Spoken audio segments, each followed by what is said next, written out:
In criminal cases, a big mistake that a lot of defense lawyers make is keeping in the back of their head this so-called phenomena, this so-called principle of criminal jurisprudence, which is that the burden is on the prosecution to prove beyond reasonable doubt that their client is guilty. And somehow I feel that in comparison to especially civil cases, there is that little bit of lackadaisical approach in sense of the accused person's lawyer, the defense lawyer, thinking that it's not going to be so difficult, especially if there are lapses in the case of the prosecution. But what you must understand is that gone are the days where you can think that it's up to the prosecution to prove their case. We can sit back, relax, and we don't really need to put in that kind of an effort. Case in point, I was just going through this very recent judgment of the Supreme Court of India. I will put a link of it in the comments or in the description. And the Supreme Court goes into the details of the case. The alleged incident is of 1989. And after so many years, the courts of law, and it's a very interesting state of events, the trial court first passes an order of acquittal. The High Court then remands the matter back to the trial court saying, let's go and do this matter afresh. Again, the trial court acquits the accused persons in this matter, and then the High Court in appeal again, this time passes an order of conviction.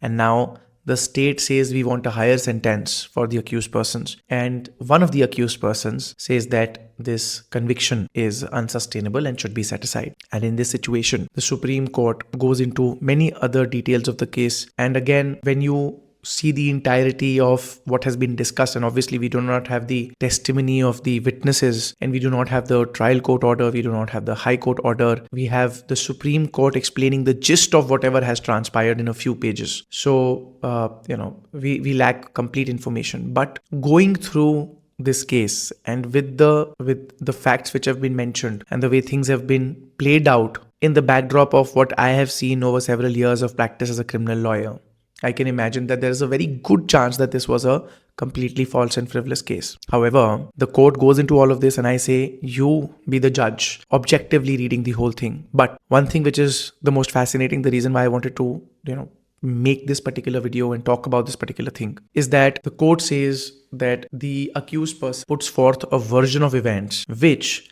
in their cross-examination of the victim complainant witness, they have not made this suggestion to the witness, and therefore this particular defense, this particular version of events cannot now be accepted. Basically what the court said is, your lawyer made this goof up and now you will suffer the consequences, which should ideally, in an ideal world, go against this complete philosophy of in criminal jurisprudence, an innocent should not go to jail even if their lawyer makes a mistake.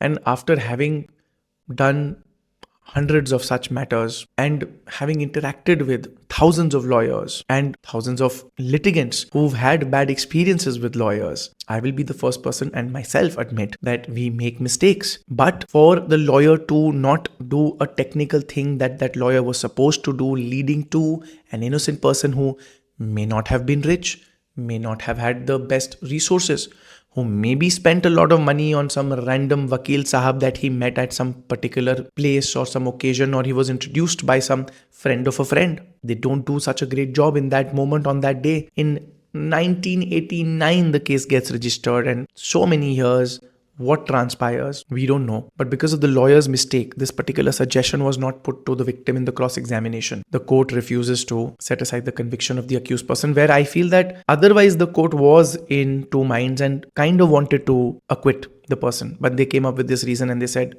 we're not going to set aside the conviction. So 2 points, of course, for litigants, do a little better diligence in terms of, finding a good lawyer and keeping up the preparation.